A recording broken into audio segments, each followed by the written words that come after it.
За бүгдээрээ сайн байцгаана уу? За тэгэхээр манай подкастын үзэгчдээ энэхүү өдрийн мэндийг хүргэе. За та бүхэнд өнөөдөр би маш сонирхолтой хоол шимжилттэй холбоотой мэдээлэл өгөхөөр бэлтгэсэн байгаа гэсэн үг. За тэгэхээр өнөөдрийн ярих сэдэв маань бол хоол шимжилтроо хамгийн чухал нэг хэсгийг нэзэлдэг өгцсний хэрэглээтэй холбоотой мэдээллийг та бүгдэд дэлгэрэнгүй тайлбарлах болно гэсэн үг. За тэгэхээр хүн болгонд өгцтэй холбоотой мэдээллүүд толгойд нь байдаг. За жишээлээ дээрвэл ургамлын цэс хэрэглүүл үнэхээр шарвал бид нэр трансс болчихдог юм уу тий оливын цэсийг бид нэр шарвал зөв юм уу за эсвэл үнэхээр малын гаралтай цэснүүдэ хэрэглээд байвал бид нэр эрүүл байх юм эсвэл альцгеймерээс үнэхээр өөхтөс хэрэгжилж сэргийлдэг юм уу хэрэглэхгүй байвал сэргийлдэг юм уу ч тийм ингээд маш олон өөхцтэй холбоотой асуудлууд байгаа. Тэгэхээр энэний зангилааг та яг одоо энэ дугаараас бүрэн гүйцэд аваад одоо амьдралдаа хэрэгжилж болохоор тэрхүү мэдээллийг авна гэдэгт би одоо бүрэн итгэлтэй байна гэсэн үг. За тэгэхээр би та бүхэнд одоо энэхүү одоо зүйлийг тайлбарлахын өмнө хэдлээ бүр хугацаагаа аялаад 100 жилийн өмнөх түүх рүү орох нь хамгийн зөв гэж одоо бодож байна гэсэн үг. За тэгэхээр бид нар энийг ярихын өмнө 100 жилийн өмнө бид нар ч яг юу болсон гэх юм бол за яг nutrition science буюу бидний хоол шимтгилийн шинжлэх ухаан гэдэг зүйлүүд өөрөө 1920-с 30 оны хооронд анхны golden age буюу яг алтан үеэ олсон буюу бид нар А, Б, С, Д гэдэг энэ амин дэмүүдийг ялгаж аваад тухайн амин дэмүүдийг тодорхойлснороо үүсэл хөгжил маань өөрөө одоогийн түвшинд өөрөө хүртлээ хөгжсөн гэсэн үг. За тэгэхээр өөхцтэй холбоотой хамгийн анхны судалгаа 1950 онд буюу за 1950 онд зүрхний өвчний нас баралтын шалтгааныг өөхцтэй холбож судалсан хамгийн анхны судалгааны материал өөрөө нийтэд ил болсон гэсэн үг. За тэгэхээр энэ өөрөө юу байсан бэ гэхээр өөхцөнд агуулгаж байгаа холестерин гэж байгаа тийм. За таны хэрэгжилж байгаа холестерин, цусан дахь холестерин таны зүрх судасны өвчний нас баралтын өөрөө шууд хамааралтай болохыг илтгэсэн өөрөө юм график өөрөө гарсан байдаг.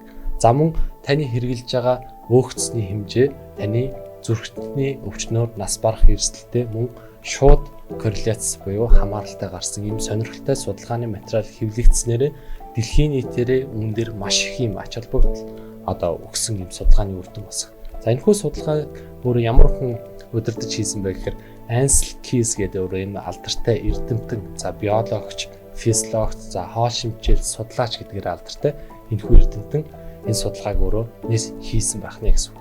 За тэгэхээр энэхүү судалгаанд маань Япон, Канада, Австрали, Итали, Англи, Америк гэл маш олон төрлийн за эрэгтэйчүүд дээр 48-аас 49 оны хугацаанд хийгсэн судалгааны үр дүн ингэхгүй байдлаар нийтэлсэн гэсэн үг. За тэгэхээр бидний хэрэгжилж байгаа өөхцний талаарх онолууд энэ үеэс өөрөө анх эхэлж үйлссэн байх нэ гэсэн үг.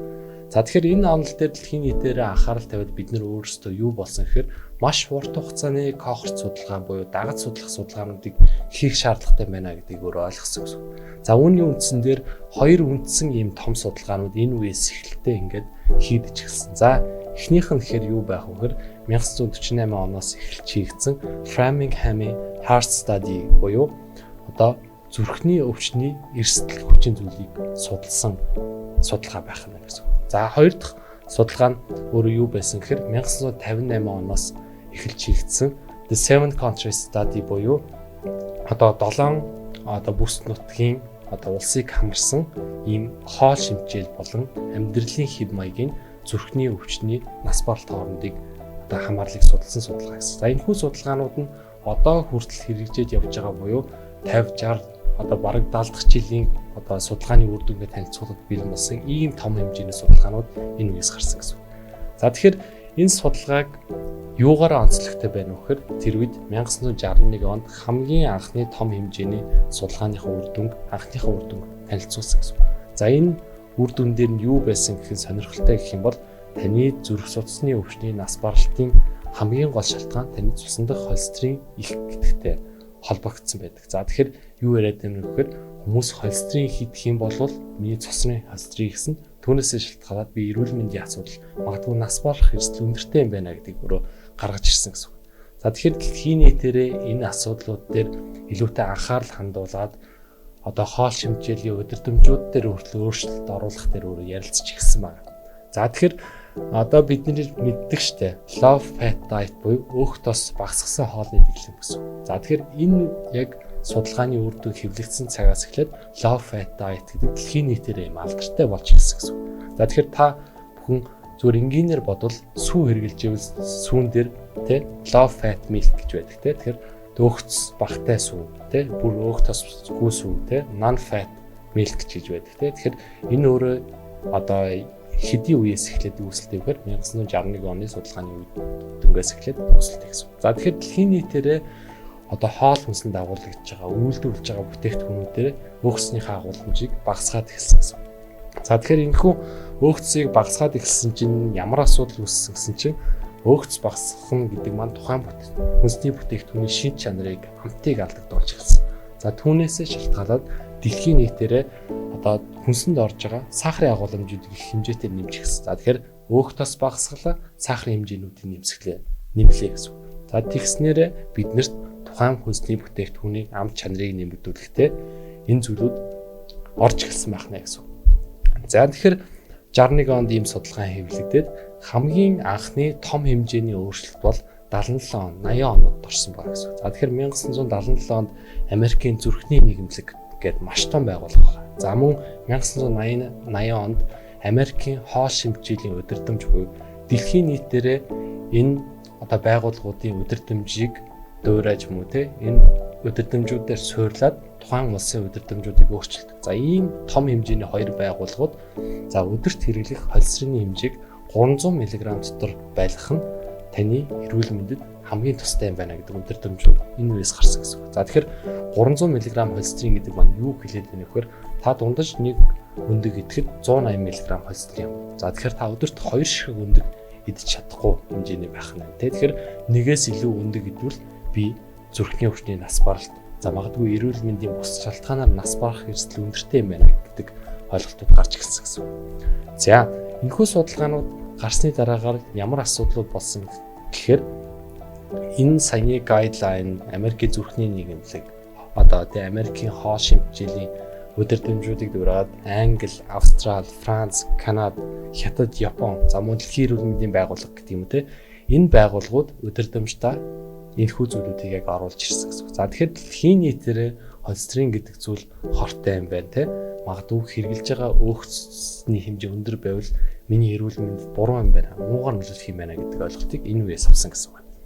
За гэтэл одоо бидний түрүүний сонссон 1958 онд одоо хийж эхэлсэн The 7 Country Study гэдэг энэ судалгааны 25 жилийн үр дүнг одоо 1986 онд танилцуулсан гэсэн. За тэгэхээр кохорт судалгааны 25 жилийн үр дүн гэхээр багагүй үр дүн байна те.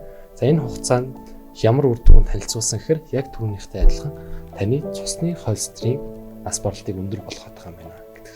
Гэхдээ нэг зүйлийг маш өрөмбөцөөр энэ үед анхаарсан байна. За юу гэсэн чинь Герман, Франц гэх мэт улсууд өөхцний өндөр хэрэглээтэй мөртлөө зүрх судасны нас баралт нь бага байгааг яг энэ кохорт 25 жилийн үр дүн дээр анзаарсан байна. За тэгсэн чинь бусад орнууд нь нас баралт өндөртэй байгаа мөртлөө яагаад энэ хоёр орн нас баралт багатай байна? За магадгүй нэг бусад хүчин зүйлүүд нөлөөлөд байгаа юм шүү. Ганц өөхцний асуудал биш юм шүү те. Энийг илүү наривчлалт судлах шаардлагатай юм шүү гэдэгсний үндсэн дээр тухайн одоо юу гэдгийг өөх тосыг илүүтэй задлалт судлах, холестерин гэдэг зүйлүүдийг илүү наривчлалт судлах шаардлагатай болж таарсан гэсэн. За тэгэхээр та бүхэн холестерин гэдэг юу вэ гэдгийг хамгийн түрүүлээд ойлгох шаардлага үүснэ. За тэгэхээр холестерин гэдэг бол бидний биеийн маш чухал нэг барилгын материал гэж энгийнээр ойлгож байна. Өөхцний нэг төрлөө гэсэн. За тэгэхээр бидний эс гэж байгаа тийм. Биднэрт арсны эс гэж байна, хумсны эс, үсний эс. За бие дотор маань тэр чигээр бүх эргэтэн тогтолцоо маань эсээс бүрдэж байгаа. За энэ эсийн мембран гэдэг зүйлийг өөрөө холестерин гэдэг өөрөө шимтчихэд өөрөө бүрдүүлж. Тэгэхээр өөрөө маш олон зүйлд оролцдог байна тийм. За цаашлаад бидний тарих мэдрэлд оролцдог нейрон гэдэг өөрөө энэ тэр чигээр холестерины агуулмжтай. За зарим төрлийн дааврууд гэх юм бол өөрөө холестеринаас бүтдэгч гэдэг юм уу тийм. Тэгэхээр бид нар холестерин гэдэг зүйл маш олон зүйлд оролцдог юм байна гэдгийг нэгдүгээр ойлгох. За гэхдээ холестерин маань хоёр үндсэн төрөлтэй. За бидний хэлдгээр HDL буюу одоо өндөр нэгтрэлтэй холестерин тийм. За энэ өөрөө бид нар сайн холестерин гэж ярьдаг. За нөгөөх нь LDL буюу одоо бага нэгтрэлтэй липопротеид гэж ярьдаг. Энийг муу холестерин гэж ярьдаг. За тэгэхээр энэ хоёрыг илүүтэй наривчлалт судлах шаардлага энэ үеэс эхэлж үүссэн гэсэн үг.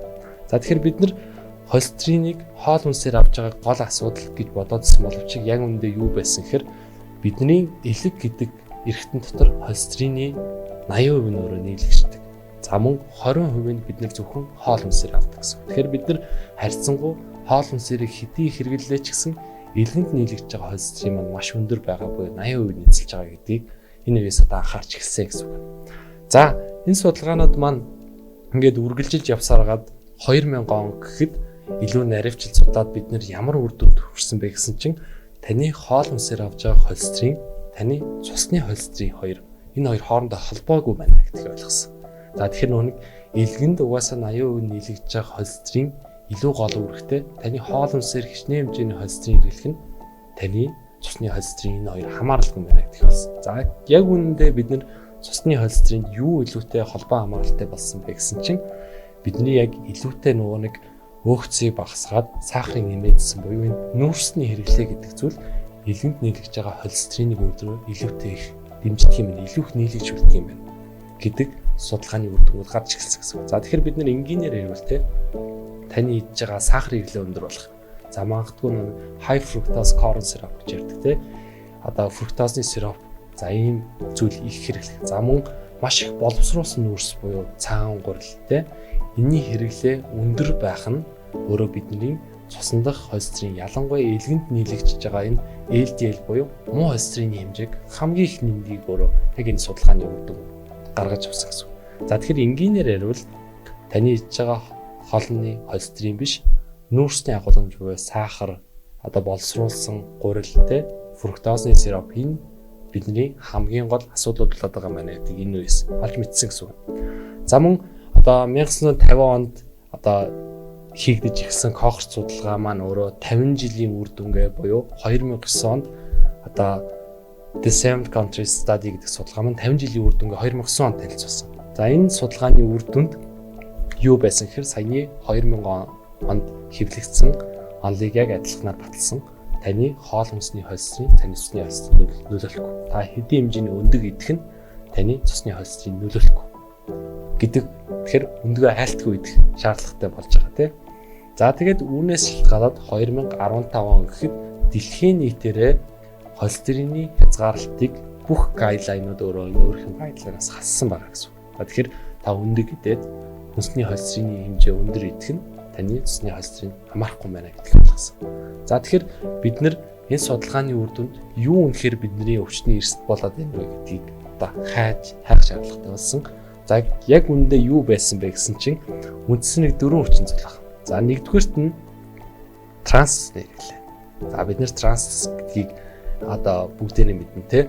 Одоо ус төрөгжүүлэх аргаар гаргаж усаа ургамлын цэсийг хувиргаад илүү удаан хадгалах те.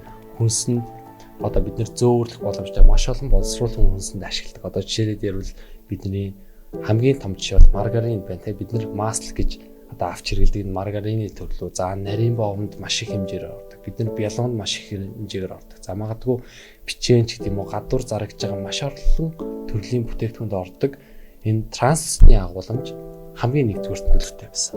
За хоёрдугаарт нь юу байсан гэсэн чинь одоо түрүүний ярьсан сахар боловсруулсан нүүрсний хэрэглээ. Тэгэхээр та сахар их хэрэглээд байвал цусан дах холестерин, муу холестерин хэмжээ өндөр байдаг юм байна. Боловсруулсан нүүрсээс буюу одоо дээд гурил, их гурилан бүтээгдэхүүн хэрэглэх нь өөрөө зүрх судасны өвчний эрсдэл, муу холестерины хэмжээг нэмдэг юм байна гэсэн үр дүн гарсан. За гурав дахь нь бол бидний одоо хансан өгцсний хэмжээ. За хансан өгтөс гэдэг маань тухайн одоо холестерин хэмжээ нөлөөлж байгаа зам зүрх судасны өвчний эрсдэл нөлөөлж байна гэсэн одоо хариултууд бидэнд гарч ирсэн гэсэн үг. За тэгэхээр бид нар үүнээс юу харлах вэ гэхээр саяны транстос, хансан тос, за тэгээд дээрэс нь сахар, боловсруулсан нүүрс гэдэг зүйл бидний хамгийн том асуудлууд болж гарч ирж байгаа. За үүнийг юу бууруулдгийг, ямар эрсдэл хүчин зүйлүүд энэ зүйлийг бууруулдгийг гэх юм бол бид нар шаардлагатай нэг ханаагүй тосны өвчлүүд бид нар омега 3, 6, 7, омега 9 гэж ярьж ойлгодог энэ тосны өвчлүүд маань саяны эрсдлүүдийг хамгийн гол бууруулдаг одоо хүчин зүйлүүд болж таарсан гэсэн үг.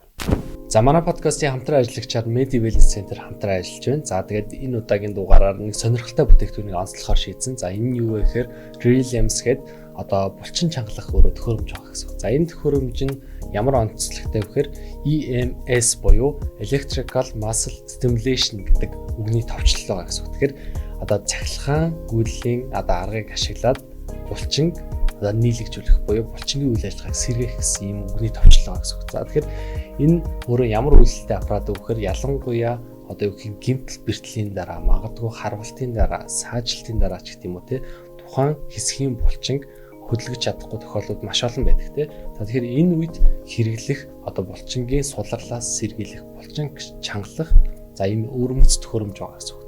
За энэ төхөөрөмж нь өөрөө хөвлийн кор булчингийнх, мөрнийх, гарных гэдэг ингээд гуйных гэдэг ингээд маш олон хэсгүүдээр одоо ашиглаж болох маш өрмөц төхөөрөмж. Энэ нь өөрөө цахилгаан гүйдлийн аргыг ашиглаад таны булчинг сэргээдэг, булчинг чангалдаг. За магадгүй хөдөлгөөн хийж чадахгүй байгаа зарим тохиолдолд ийм хүмүүс хэрэгжилж болдог клиник судалгаагаар булчинг чангалж байгаа одоо тийм булчингийн атрофи байдлыг хэвийн болгож байгаа байдлаараа маш судалгааны үр дүнтэй ийм өргөн аппарат байгаа юм байна. За тэгэхээр магадгүй таны нуруу өвддөг тухайн хэсгийн гэмтэлтэй тий хугаралтай гэдэг юм уу булчингийн асуудалтай сулралтай байх юм бол энэ бүтээгдэхүүнийг захиалж авч хэрэглээрэй гэж та бүхэндээ санал болгохоор байна гэсэн үг. Тэгэхээр Medi Wellness пэйж хуудасаар ороод энэхүү бүтээгдэхүүний талаар мэдээллийг дэлгэрэнгүй та бүхэн авч болох нэ. За тэгэхээр бид нэр одоо зүрх судасны өвчин болон нас баралтынхаа хамгийн гол шалтгааныг 1950 оноос хойш хэрэгжсэн энэ судалгааны үр дүн буюу одоо 65 70 75 жилийнх одоо Кохер судалгааны үр дүнд юу ч гэсэн бид нар үр дүнгээ гаргаад авчихсан. Тэр нь маань юу байгаад гэсэн бэ гэхээр түрүүний хэлсэн хансан цусны маш өндөр хэрэглээ, транс цусны хэрэглээ, за тэгээд мэдээж сахар болон боловсруулсан нөөцний хэрэглээ өндөр байх. За дээрэс нь яг энэ эрсдлийг буруулдаг омега 3, 9 гэдэг энэ тосны хөгжлийн агуулмжийг бага хэрэглэх нь хамгийн том эрсдэл хүчин зүйлүүд байдаг юм а гэдгийг тодорхойлцсон гэсэн. За тэгэхээр хүмүүс юу гэж боддог вэ гэхээр шинжлэх ухаан гэдэг зүйл одоо үгтэй тэр анх гарсан мэдээлэлтэй маш буруу мэдээлэл гаргасан, энэ дээр алдаа гаргасан гэж маш их ойлгодог. За тэгэхээр судалгаа гэдэг зүйл ямарваа нэгэн явцтай те явцынхаа үр дүнд тухайн судалгааныхаа үр дүнг тайлбарлаад илүү дэлгэрэнгүй судлаад явдаг. Харин одоо энэ 75 жилийн одоо сүүлд гарсан үр дүнд гарсан судалгааны их усур бол маш том их усур болдог. Яагаад гэвэл таны одоо анх судалгаанд оролцож байсан хүмүүсийн хүүхдэн, за хүүхдүүдийнх нь хүүхдэн, за тэрнийх нь хүүхдэн гэх HCN гэдэг 3-аас 4 үеийн хамрагдсан судалгааны үр дүн учраас маш бодиттой бид нар амьдралд хэрэгжүүлж болох үс ийм судалгааны үр дүнгууд яг одоо бидний гар дээр бэлэн ирсэн байгаа тийм цаг үе гэсэн үг. За тэгэхээр бид нар би сая хансан өөхцсний хэрэглээ. За энэ ханаагүй өөхцс гэдэг энэ өөхцсний төрлүүдийг транс өөхцс гэж ярьсан. За тэгэхээр энэнийхээ талаар дэлгэрэнгүй та бүгдэд тайлбарлах гээд хичээе гэсэн үг. За тэгэхээр бид нар өөхцсийг дотор нь үндсэн хоёр төрлөд ангилж болно. За нэгдүгээрт нь хансантаас нөгөөх нь ханаагүй төсний хүчлүүд. За тэгэхээр хансан тос гэдэг маань юу хэлээд байна вэ гэхээр за бид нар энгийнээр ярил тасалгааны хэмд царцуу бүтцтэй байдаг төснүүд буюу одоо жишээлбэл шар тос, одоо цөцгийн тос, сүүлийн тос эдрийг одоо бид нэр одоо шилэнтийгээ тавилаа гэхэд тасалгаанд зарцуу бүтцтэй байдаг. За харин ханаагүй тосны хүчлүүд илүү агуулдаг тоснууд нь ургамлын төрөлтэй тоснууд. Дийлийнх нь одоо олимын тос, малингийн тос, рапсын тос гэх юм уу те. Энэ төрлийн тоснууд. За ханаагүй тосны одоо хүчлүүдийн хамгийн гол төлөөлөл нь түрүүний хэлдэг омега 3, омега 6, омега 7, омега 9 гэдэг энэ тосны хүчлүүд дотор нь задлал энэ тосны хүчлүүд байдаг гэсэн. За тэгэхээр бид нэр одоо амтны гаралтай цусны хэрэглээ их өндөр байгаа дээр бидний бас зүрх судасны өвчний маш том эрсдэл болоод байна. Энэ цусны холестерин хэсэг маш том эрсдэл болоод байна. Нөгөө талаараа ургамлын цусны хэрэглээ буюу энэ омега 3, 9 гэдэг энэ тосны өвчлүүдийг авч чадахгүй бол биднэрт гол асуудал үүсэж байна. Тэгэхээр ямарваа нэгэн тосны хэрэглээ гэдэг зүйл альва нэгэн балансан дээр оршиж идэг гэсэн. Тэгэхээр та нэгтгэлийн хэрэглээд байвал нөгөө цусны өвчлүүд дутагдана. Тэгээд танд түүнээс шалтгаалсан өвчлөлттэй үүсэх эрсдэл өндөртэй байгаад байна гэсэн үг. За тэгэхээр бид нэр тосны их усрыг ер нь бид нар ямар байдлаар хэрэглэдэг байсан те тухайн улс орнууд бид нэр 100 жилийн өмнө 50 жилийн өмнө яаж хэрэглэдэг байсан бэ гэх юм бол тухайн улс орон өөрт байгаа өөгцсний их усрыг хамгийн гол хэрэглэдэг байсан. За монголчууд дээр жишээ бол монголчууд одоо дийлэнхтэй зөвхөн амтны гаралтай өөгцснүүдийг хэрэглэдэг байсан. Яагаад гэвэл мал аж ахуй, энэ амьдралын соёлтой, уламжлалт хоол хүнстэй холбоотой одоо бидний шаартаас, өөхөн тоос, цөцгийн тоос тий өвчүүний өөх гэдэг энэ зүйлийг маш өөрөө хэрэглэдэг гэсэн. Энэ хамгийн гол өөхсний их уср болдог гэсэн. Нөгөө талаараа монголчууд нүүрс одоо сахар тий боловсруулсан нүүрс гэдэг зүйлийг хэрэглээ. Маш багатай байсан бид нар өөрөө магадгүй энэ тэр хүчний эрсдэлтэй нас барах эрсдлийг өөрөө багасгадаг байсан. За нөгөө талдаа зарим улс орнууд яадаг вэ? Илүүтэй ургамлын гаралтай цэцнүүд хэрэглэдэг. За жишээлбэл хамгийн урт насалдаг Японд гэх юм бол одоо хансан цэцний агуулмж хамгийн багатай рапсын цэцнүүд, оливын цэцнүүд гэх юм те. Эднийг хэрэглэдэг нь өөрөө тухайн улс орнд илүүтэй ургадаг те гаргаж авах боломжтой. Магадгүй будааны цэцнүүд ч тийм те. Энэ цэцнүүдийг хэрэглэснээрээ өөхцний хол их усрах юм.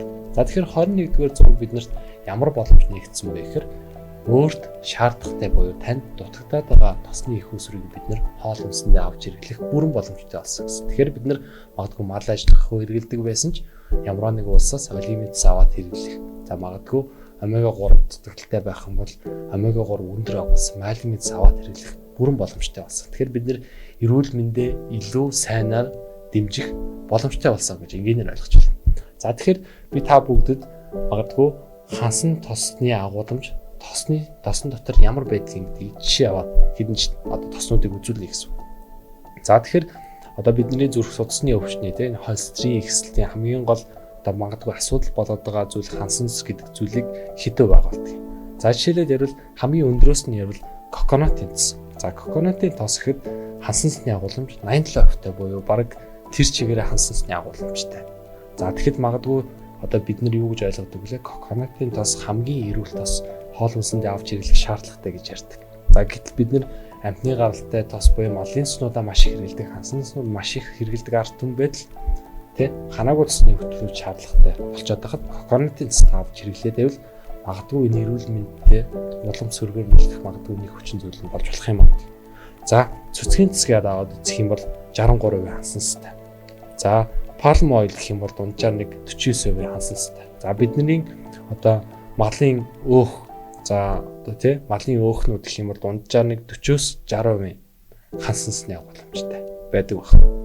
За энэчнээс бүр ургамлын цэцнүүдрэгээ бүгдээрээ шилжих юм бол за canola oil буюу rapeseed гэж нэрлэдэг. За энэ canola oil дунджаар 7% хансан цэцтэй буюу хамгийн бага хансан цэцтэй байдаг байна. За тэгэхээр нэг Японд жишээлбэл одоо rapeseed-ийг хамгийн өргөн хэрэглэдэг. За энэ өөрөө хансан цэц хамгийн багатай байдаг учраас энийг онцлогтой байдаг байна гэсэн.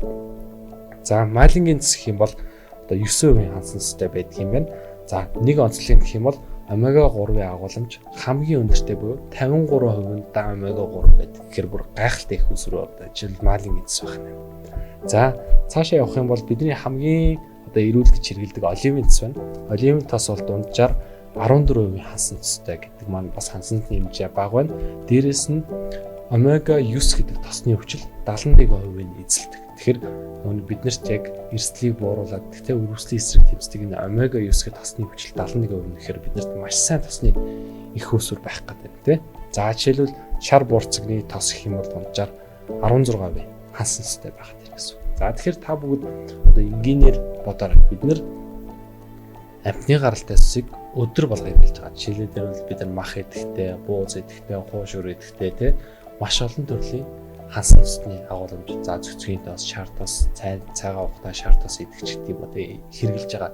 Нөгөө талаараа бид нэр сайн гээд хэрвээ шарах процесстой тийм хоолой хуурах процесстой дан амтны гаралтай тос ашиглаад байвал энэ хансан цэцний хэмжээнүүд маш өндөр болно. Дээрээс нь бид нар яг нэн шаардлагатай байгаа тэр омега 3, 9 гэдэг тосны өвчлүүдийг бид нар хоол хүнсээр авч байгаа хэмжээ маш бага болж байгаа гэдгийг ойлгох хэрэгтэй. Тэгэхээр үүнээсээ шалтгаалаад бид нар магадгүй тархалт өртөж болно. Цусны холестерин гэсэн за цаашлаад одоо судасны хатуурал, зүрх судасны өвчин гээл за зүрхний ишемик гээл одоо бид нар бүгдээр ярьдаг. Энэ өвчнүүдийн эрсдэл дагаад нэмэгдэх гэсэн. За харин эсрэгээрээ нөгөө талд биднэрт юу хэрэгтэй байгаа вэ гэхээр ханаагүй цусны өвчлүүд. За тэгэхээр бид нар энгийнээр ярил та хоол хүнсээ хуурч, шарж бэлтгэх тэ ургамлын цэцүүдийг ашиглах нь хамгийн зөв. За тэгэхээр биднэрт хансан хамгийн багтай гэх юм бол одоо canola буюу rapeseed цэц байна. За одоо Эрдэнэ шишийн тос гэх юм бол унжаар нэг 13% хансанцтай байна. Шар буурцгийн тос гэх юм бол 16%тай байна. За олив ойл гэх юм бол 14% хансанцтай байна гэдэг юм уу те. Эдгээр ингээд багасаад явж байна. Тэгэхээр энэ цэснүүдийг ашиглах нь биднэрт маш гол эрүүл мэндийн гол шаардлага үүсэж байна гэсэн үг. За тэгэхээр хүн болгонд энэ зүйлийг ярихаар нэг гол асуудал гарч байна. За тэр маань юу байгаад байна вэ гэхээр саяны хэлсэн ургамлын сударч бид нар хоолоо шаарлаа, хуурлаа. Тэгэх юм бол яг түрүүний хилээд байдаг асуудалтай гэдэг трансплод өөрчлөх юм уу гэдэг тийм ойлголт хүн болгонд байдаг. За тэгэхээр энэ талаар тайлбарлахын тулд хоол хүнсний технологи ажиллагаа буюу боловсруулах процессыг та бүгд заавалч тайлбарлах хэрэгтэй байна гэсэн үг. За тэгэхээр боловсруулах процесс гэхээр бид нар энгийнээр хэлбэл сонгоно ирчлээ, луван гарчлээ бид нар хуурж байгаа. За хуурахын өмнө ургамлын цэцүүд би ашиглая хэлээд байгаа юм. Хуурах гэдэг процесс дунджаар нэг 80-аас 120 хэмээн хооронд температурын хооронд явагддаг гэсэн үг. За бид нар магадгүй махаа шарах юу гэдэг хуу шураа шарах ч гэдэм үү их тосон шарах гэдэг процесс дунджаар 160-аас 180 хэмээн хооронд явагддаг. За тэгэхээр ингэ бодоо. За бидний жигнэх чанах аргууд гэх юм бол ус босолж байгаа температурт учраас нэг 82-аас 100 хэмээн хооронд явагддаг процесс. Тэгэхээр тухайн тосонд тэр хэм хүртэл үйлчлэнэ л гэсэн үг. За гэтэл юу гэдгийг саяны рапсын тос гэж ярихад хамгийн багадаа шатах температур нь буюу smoke point нь 200 дээш байдаг.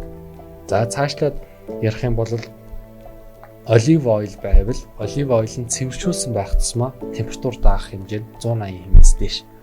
За саяны ярьсан шар буурцгийн тос будааны цэснүүд ч гэдэм үү те дийлэх тоснууд 200-210-аас дээш smoke point буюу шатах температур нь тийм өндөр байдаг гэсэн. За тэгэхээр бидний яг ойлгодог шиг зүгээр ургамлын цэсийг гэртээ өндгөө шараад хоолой хуураад идэхэд тэр транс тос хэмжээнд болж хувраад таны эрүүл мэндэд шууд сөргөөр нөлөөлөх тийм үйлчлэл байхгүй гэдэг энгийнээр ойлгож байна. За тэгэхээр энэ дээр нэг гол зүйлийг ойлгох хэрэгтэй. За тос гэдэг зүйл шингэн бүтцтэй гэдэг бүгдээрээ сайн мэднэ. Шингэн байдаг. За зарим тоснууд дотроо маш бага хэмжээний ийм жижиг өөрөмс нэгдлүүдийг агуулдаг. За жишээлбэл ярил оливын тос гэх юм бол оливоос шахаж гаргаж авч байгаа учраас оливын жижиг нэгдлүүдийг тосон дотор агуулж идэг.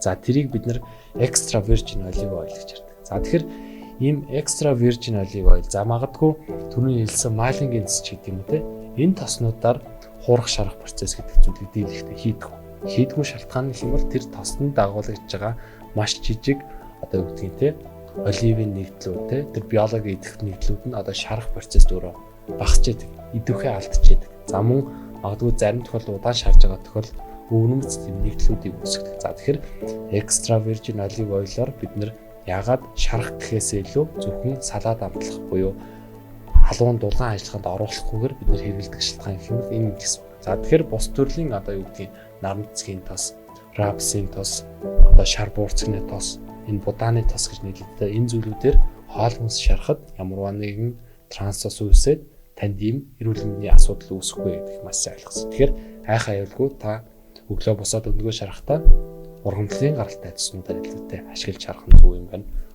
Өдөр хоолой ихдээ сонгоноо урахтаа тий луунга шарахтаа ургамлын цэснүүд хэрэглэх нь таны урд тосноос авж байгаа энэ тосны хүчлүүдийн хэмжээтэй чухал нөлөөтэй байх нэ гэсэн үг. За тэгэхээр та бүгдэд өнөөдөр тайлбарласан энэхүү зүйлүүд маань өөхцний маань зохистой хэрэглээг хэрхэн хандах вэ гэдэг тал дээр илүүтэй чиглэсэн байгаа гэсэн үг. За тэгэхээр энэхүү подкастын төгсгөлд ярьсан зүйлүүдийг ерөнхийдөө дүгнээд харвал за бид нэр өөхцний хэрэглээтэй юу гэдэг хоол шимтгийллийн судалгааг 50, 60, 70 жилийн хугацаанд бид нэр хийгээд судалгааныхаа үр дүнг харсан. Энэ судалгааны үр дүн маань маш олон дата мэдээлэлээр цугласан учраас маш өндөр нарийн хвшилтэй таны амьдралдаа хэрэгжүүлж болох үсгийн мэдээллүүдийг багтаасан.